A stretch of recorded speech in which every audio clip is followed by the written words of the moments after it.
Is there too much pressure? Yeah, too much pressure. Yeah. I've known Christina, for many years, going back to MMS, and she was always a shy kid in Marlton Middle School. You wouldn't think that, but she got up one day, I remember a music class, and she started singing to a Christina Aguilera song, and everybody's like, Lord have mercy, this girl's got a tremendous voice. And then, from then on, it's history, how phenomenal she became. But with that said, we had our differences along the line. There was only one thing I disagreed with her in her life. Her favorite restaurant was the Olive Garden, and as Italian American, I thought that was very pedagogic. But otherwise, she was phenomenal. But with that said, we got some phenomenal people here today. We had Mr. Mark Grimmie. Everybody give it up for Mark.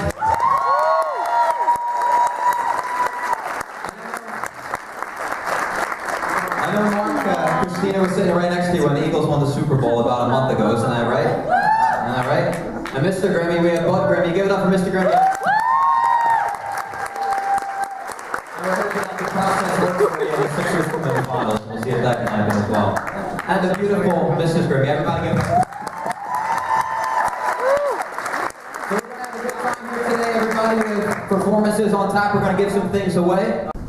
Tina and I can express all the thanks for the support that we've gotten, even before when Christina was still here. You all know that. You're all voting for her on The Voice. People from our family, when she was on Ellen's show, when she was on Dancing with the Stars, it was just such a support system. And then 21 months ago today, today's the 10th, that God took Christina. Sorry. What I'd like to say to everybody that I spoke to is it's okay to laugh and have fun. It's okay to cry and break down. Talk about Christina. It's not an elephant in the room. She is amazingly better right now. We know that. I've said many times, I'm going to cup her hand or her face in my hands one day. And Christina knew the hope that was in her. She knew it. And the testimony that all you people have done over the years is just nothing short of amazing. Tina and I, we want to give up and quit sometimes. We honestly do. It's just difficult. But other times we're just so uplifted. So we just want to say in the beginning, thank you. And just real quick to finish, this event started by, we were just going to come back and go to Olive Garden. That's okay. Carol's birthday was the 8th, and we always Right. celebrated. We always celebrated Christina's birthday and my sister Carol's birthday.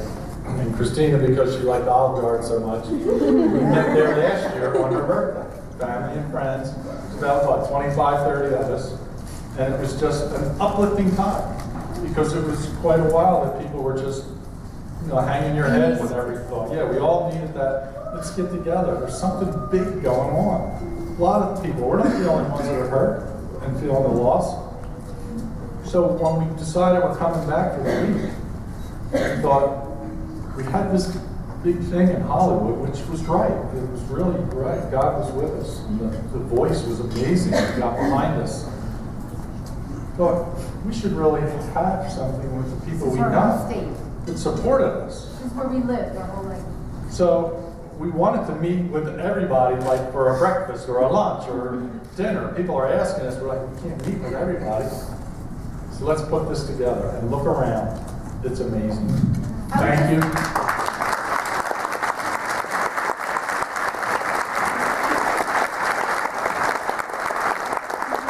Number one, Promise could not be done without the Lord. Number 2, Sue Procco and Tony Scott. Thank you so much.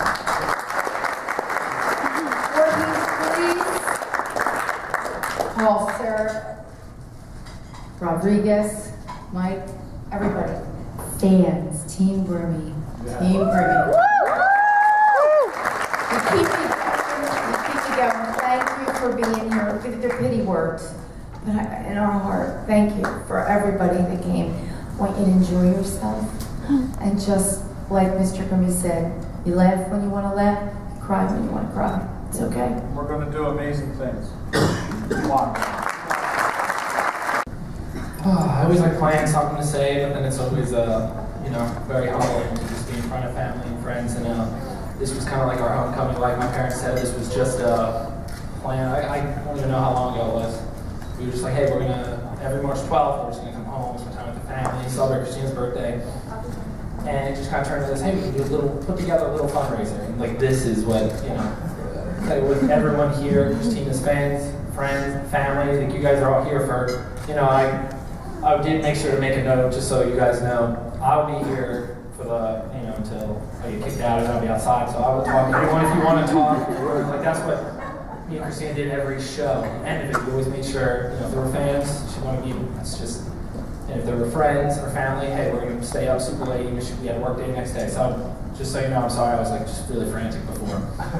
So this is a nice little homecoming for us, and it's being received amazingly. I just want everyone to know like the work that we're doing, and this is probably, it's fun to talk about like the gifts and the performances and who Christina was, but this isn't about that anymore. This is about the families we're going to help. And the big mantra that we've been talking about is stepping up. We need people to step up.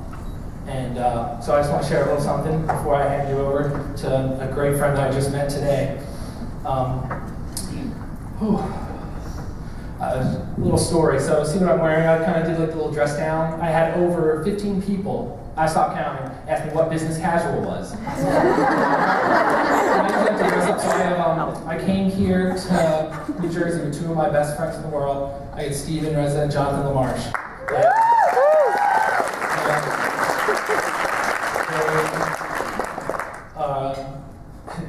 Since I've been friends with them, they've really helped me fashion-wise. I was a PJ guy or whatever, so Steven comes up to me and he's like, oh, it's really short, still over there. They're all like, oh, cool. And then, I go see my other friends who I grew up with, who, they like keep me nice and humble. It's just the way I always was. They'd be like, oh, man, you trying out for Star Trek or something? What's going on? So, point of that is, I had another Jonathan who's not here. He's in California still, and my two other amazing best friends, Austin Acker and Matt Compton. I'm sorry, I'm actually they were June 10th, so I don't know, was it 1 year, 21 months after everything happened. They didn't hesitate. They were there. Jonathan took my parents. Austin and Matt, they came from here to. They flew out. They stepped up. They didn't have to do that. I didn't ask them. They just came here. They booked it themselves, and man, I'll never forget it. So with that, I want to introduce you to a good friend I just met who started after the terrible tragedy of Route 91 in Las Vegas. She's someone else who's stepping up big time, and I'd like to introduce you to Lisa Fine. This is really hard for me. It's been literally 5 months. And thank you, Marcus. Thank you to the Grimmies. And thank you to everybody that's here. Thank you for saying it's okay to cry. I want to ask if there are any survivors or victims or both in this room. If you could please stand up, because I have two very special people with me. And if there's any more, please stand up. And if you could come up and be with me to help me do this.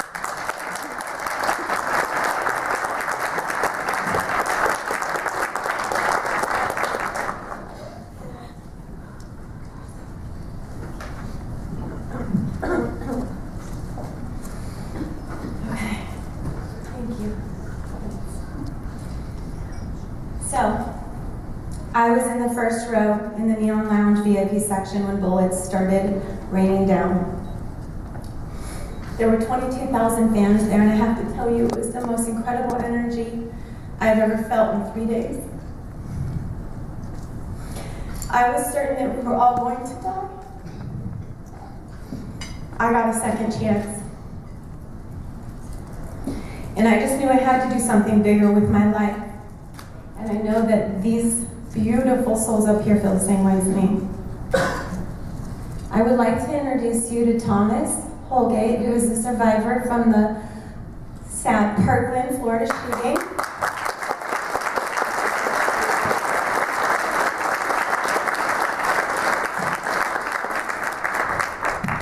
This is Iris Sherman, and she survived a shooting in Washington, D.C. There's so many. Please talk to them after this to hear their stories, or Google them, because their stories are fantastic. And this, I've just met you. Hi, what's your name? Michael Ward. Michael Ward. He's special. He's a survivor as well. Thank you for coming up here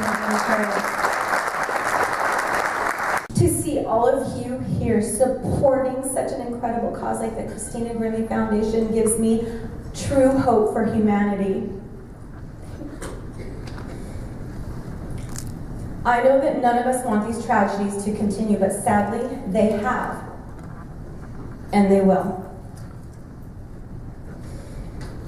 The only chance we have is to unite together, be vigilant and not complacent. And we will come at evil head on with the courage and love and God.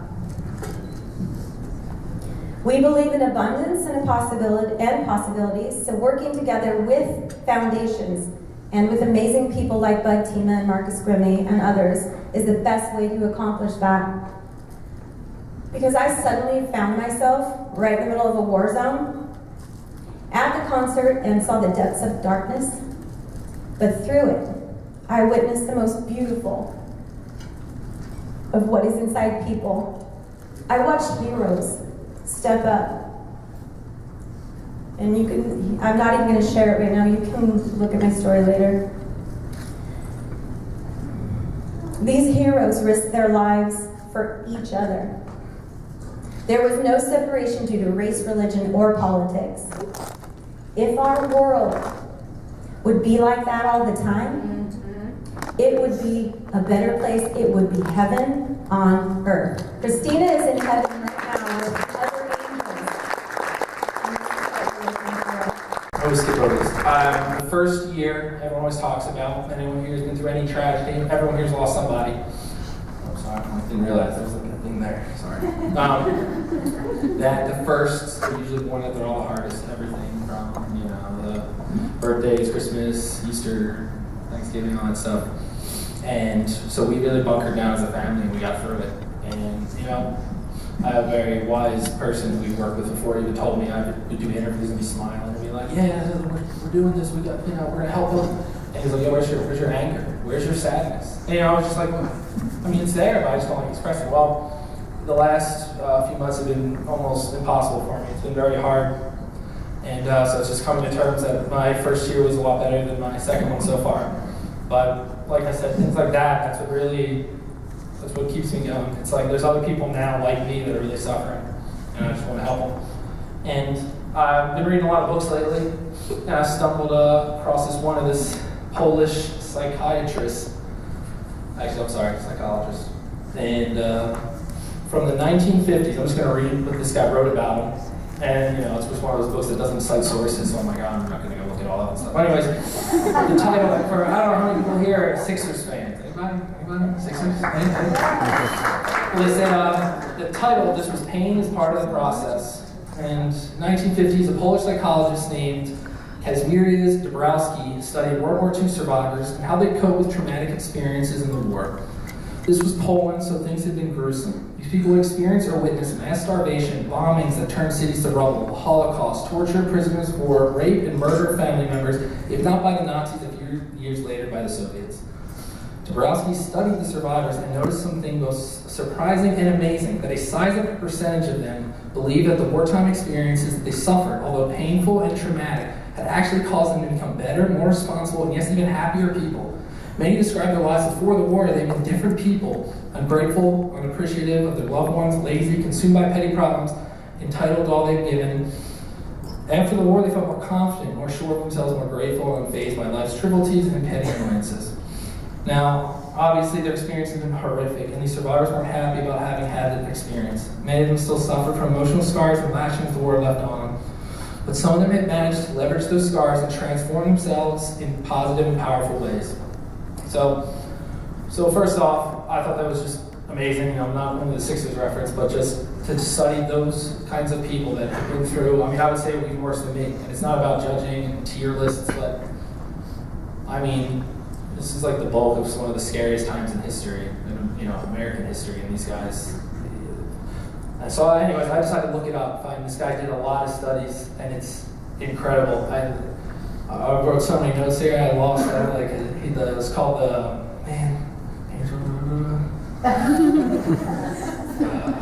well, I'll just read this one quote he had. It says, during wartime, Dabrowski saw examples of both the highest possible inhumane behavior as well as the highest human character. Now, this is a guy who also, I looked up, that's right, he lost his brother, he was killed, and his older brother was thrown in a concentration camp. This guy was in and out of crap with Germany, Russia, all kinds of stuff, and he still stuck to this. Everyone that talked about him, all the sources that are cited with this guy, just he's positive, compassionate, and he's been through the worst of things. So he studied that these people, there is hope and transformation in powerful ways by helping other people. And he just saw that these people have been through the worst. For me, that was, so far in my life, the most inhumane thing I've ever seen. And I lost my best friend because of it. So, I'm going to transform it into the best thing that I possibly can. Now we're going to have a really good singer come up here. Where's she at? Where's Jacquie Lee? Give it up for Jacquie Lee. She's from New Jersey. Jacquie Lee was on The Voice too, okay? And she toured with Christina back in 2014. And she's got a great voice. What do you want me to tell you? But she's going to sing for you. Phenomenal. All right, Jacquie. How are you? Go girl. Go girl. Give it up for Jacquie Lee.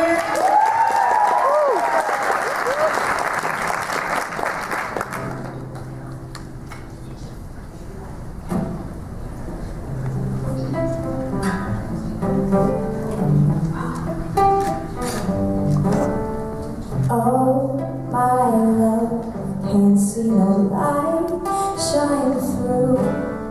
It's dark out here, and right now I'm needing you. Wish I could hear the words that you say to me right now. Wish I knew where you were, but you're here with me somehow. But you're somebody's angel now. Somebody's angel now. You're somebody's angel now. You're somebody's angel now.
this is a bit shady.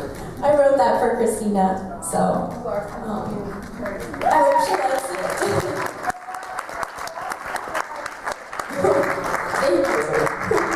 Yeah, I wrote that, and it was crazy because I met somebody who told me, like right after, that like I did not know this person.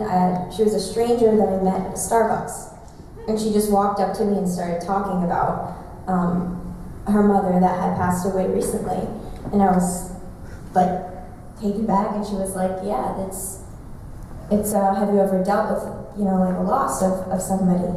And I said, "Well, I just recently, my friend," and she was like, "Well, she's somebody's angel now."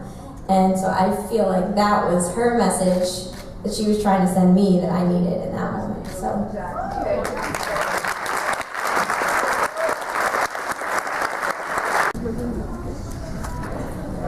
Okay, I just want to tell a quick little story. As my good friend who's not here, Teresa Vassalati would say, yeah, in a basketball minute. You know how long that is. Okay, so when we had the event in Las Vegas, I had went to Marcus in September, and we had it in October, and I had said, Mark, would you please, you and Jonathan and Steven sing with love?